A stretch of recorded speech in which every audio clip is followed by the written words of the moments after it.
અને અંતે એમને પોતાની પાસે એક નાનું ઘરનું ઘર હતું, એ વેચવાનું નક્કી કર્યું અને પોતાના બેન માટે 6-7 તોલા મામેરું કરવાનું વિચાર્યું. અને ત્યારે જ સોશિયલ મીડિયાના માધ્યમથી એમની બેનની સામે મારો વિડિયો સામે આવ્યો.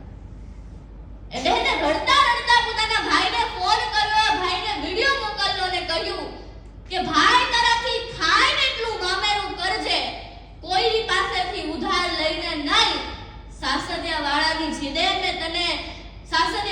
જીદે હું તને કંઈ કહી ન શકી, પણ તારાથી જેટલું પોસાય ને એટલું મામેરું કરજે, ઉધાર લઈને નહીં, કોઈની પાસે માંગીને નહીં. અને જો ન થાય ને તો સમયે આવીને મારા પ્રસંગને તું દીપાવજો.